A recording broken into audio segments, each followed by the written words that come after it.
but also some nerves and butterflies, as you might expect for them, going into their first practice. So we're pumped to see them do the thing, and for us as coaches, it's awesome to get to teach some of our commander standards. The practice, over this weekend, it's not long. It's really about the intent, not anything near about the intensity, but what we're teaching, the standards, some little bit of philosophy, how we want to go. So it's really nice to see all you guys, and it's really awesome to be back out here at practice. So why don't we get started and get rolling? Dan, we haven't been able to talk to you since the first round of the draft. One of the guys you're bringing in, Antonio Williams. I'm just curious how you see his fit in this offense and usage for him. Yep. So, man, what a fit, I would say, first off, with Antonio, because this is a player that can play multiple spots at receiver. He's got experience outside. He's got experience playing inside in the slot. That type of versatility, John, that goes a big way. And seeing through the last few years, the film from him at Clemson, at both spots, demonstrated route running ability, we're really pumped to have him. He's surprised he's got this wearing number 14 on our roster. Similar style usage for a guy like that? I know no, it's not I just picked it. I don't even know why. There's no correlation to why.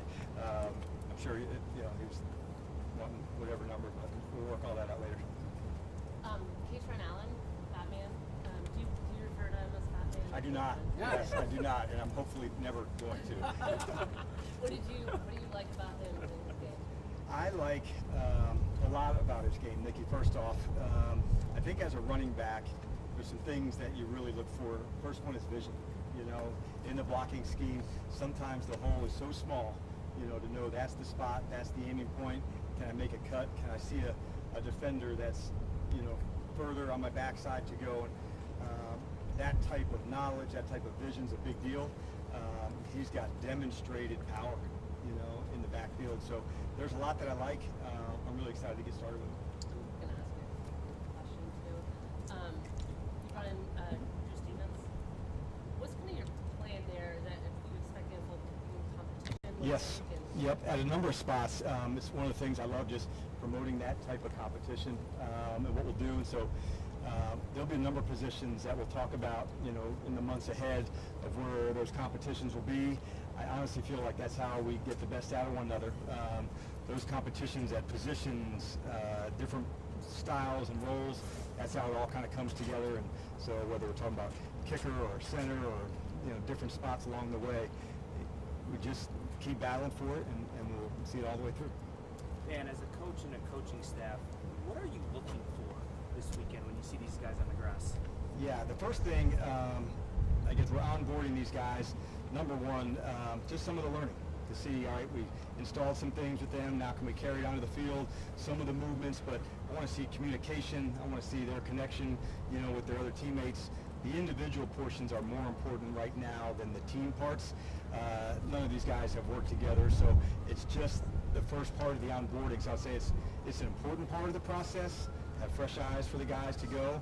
I'll generally look at as much on some of the guys here on a tryout basis than I will on some that are already signed or in that space. So, but looking forward, I'm just looking for the communication, the movement skills. That's first and foremost. I'm sure the gears are going in your head with Sonny Styles. How do you envision utilizing him in this defense? Yeah, I think the first part of it, man, let's get the fundamentals down. The two inside linebacker spots have similarities, but there's also some nuances. During the course of the spring and training camp, we'll work him and some other guys at both of the spots. There's a lot that he can do, and like all the players, we're going to try to do the best we can to put him in the spot to really allow them to do their thing, at full speed at a high level. A lot of times that takes all the way in through camp as well. So there's no limits on what I think he can become, but I'm going to let the whole process, really play all the way through because there's a lot to go over. Dan, this is essentially the start of the run towards the 53 and trying to squat things like that. You guys have preached culture and the internal positive vibes that you've tried to come in here.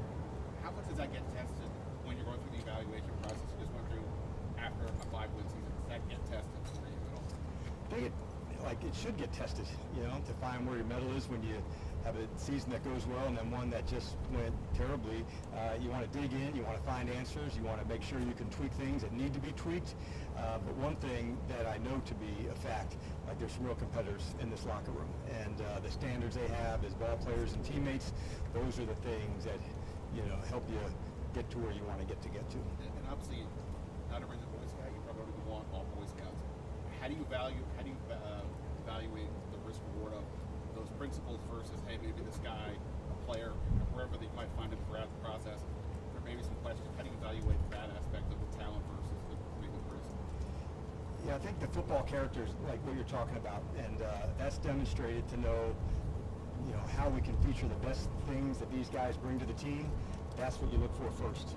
To be a productive NFL player, man, there's got to be one or two traits that you have that's so elite you can do differently than everybody else.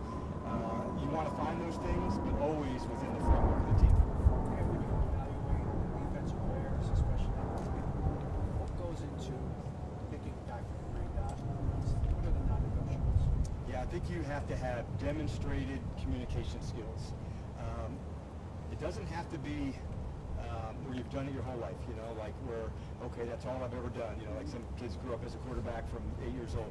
It doesn't have to be that, David, but what it does have to be, there has to be confidence, there's got to be belief, it's got to be firm, because that voice is used in a lot of ways. Sometimes to give the call, sometimes is to also let somebody know this is not how things are going to go. So there's a number of candidates that we have, but that would be at the top of my list, like demonstrated ability to think under pressure. I was going to say real-time processing. Real time. And that ability for those players that have that thinking under pressure, and quite often we try to make here at practice as stressful as you can. Is it like the game? It's not. But if we can create as many training scenarios for them, what happens when the green dot doesn't come up? When it doesn't work. There's plenty of times in practice I would just, don't have a call, so they have to feel the stress of okay, you didn't call anything, what am I going to do? You're at your best when they're already finishing the call, like you're starting to make a call, through the headset, and before you're done, you see the person turning and starting the conversation. So it takes a while to get to that spot where you can be in concert, but the more you do it, the more connected you become with the play caller, and that helps too. Yeah, we've seen that atmosphere here, and it's a 3-day camp with a lot of tryout guys, or does that lack of cohesion make it an even better test of that? I think it's too early to test right now. It's the first go around. Let's just see, communication, is there urgency that goes with it? But as we get into the full team being together beginning on Monday and then through spring ball, that's really when you can kind of test it. This one is more, let's get the function down and get to those skills before we turn up the heat too high. Dan, we've seen the tape and the wingspan of Josh Josephs. How glad were you to land him on day 3? And how excited are you to see him in burgundy and gold out there doing some work? Yeah, just in fact got some, chance to spend some time with him today after our walkthrough to go in, and it's the football knowledge also that goes with it. Josh has been somebody at Tennessee that's been versatile. He can drop, he can rush. That's why he's here to rush. But I'm excited to have that type of length, get off, demonstrated pass rush ability. I found the more of that you have and develop it. We were talking about traits earlier, how important that is. He has that, and we look forward to developing that trait to see if we can take him from this space into the next one. He told us who his first career sack was against. Did he tell you? He has not told me. You know what you want to guess? I do. Hey, Coach, one of the undrafted free agent cornerback, Fred Davis. Yes. Could you talk a little bit about him and what you're hoping to see in adding depth to that area? Yeah, and coming out of Jacksonville and some of the different spots, what I see right off the bat is, at corner, good length and the ability to match, some of the taller receivers down the field. And so those are a few of the things that you want to get into the evaluation. Can a corner track the ball down the field and sometimes just catch the flash of the ball? And so those are the things that you're looking for at that spot. In Durante's scheme, there'll be times when they're up playing on the line of scrimmage and times that we're off. And so those are the things that will start the process of training him on. But I'm excited to see where he can take it. Had Durante in the building for a couple months. What are you learning about him stylistically, leadership? I think from a leadership standpoint, I'll start there first. Man, is he organized, like impeccably organized. He's got a very detailed thought and approach to how things go, from the way he meets with the defensive staff to the way he meets, with the players. So I like that approach. That there's just, he hits every single step along the way. As a player, you like that because he's thorough. He goes through all the steps. It's not gray. There's a lot of clarity. Even though at times it can seem, complex to what we're doing, there's actually a lot of clarity that goes with it. So that's the part from a leadership standpoint that I've seen so far, like the extreme organization and clarity of the teaching. To that point, what have you seen different from David Blau so far since he's kind of stepped up? I think it's fun to see him install the whole thing, in front of the room, an identity of what we'd like to be, of the different teaching. So there's quite a bit of new terminology, for the players that, we're here from 24 and 25. So to see the different things that we're emphasizing and him right in the front of it all, it's been excellent. One of the things I've been impressed by him is his ability and the staff to really function together. Like our receiver group as a coaching staff, I really don't think you could come into a better space than to learn from Bobby and Wes and Andre. Like the amount of experience the three of them have together in the National Football League, it's incredible. And so they're able to share different things, different points of view, vibe off one another.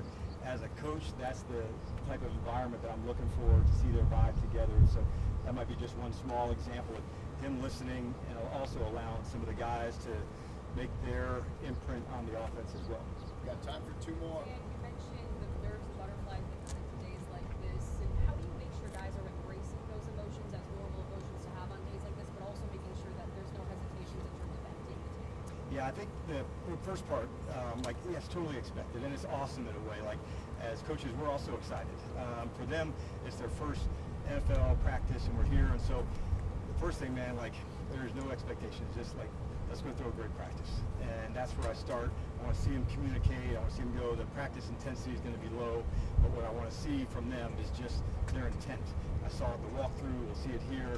So it's just kind of like the first step in onboarding somebody into a really successful year. And so it's an important step, but let's not make it bigger than that. Also, there's a whole nother step when all the veterans come back. How do they fit? Where does that go? This is the type of team you'd want to be a part of as a rookie, because there's people that would be looking out for you that have your best interests. Sorry, kind of a follow-up. Taylor Heineke announced his retirement yesterday. I'm not sure if your paths crossed at one point during We have his not, career, yeah. but obviously he meant so much to the Washington area and an era of transition. Anything you have to say about his career? I can remember remarking to him after a game, it might even been at Carolina, I just spoke to the competitor, of who he is and what he stands for. And so I can remember him as a first-time player coming up and competing against him. I said, man, you hang in there. You got a lot to offer, and he for damn sure did. And so I think it's kind of one of my favorite parts of the NFL because of the competitive nature of people going for it. And I think he really represented that. Got time for one more?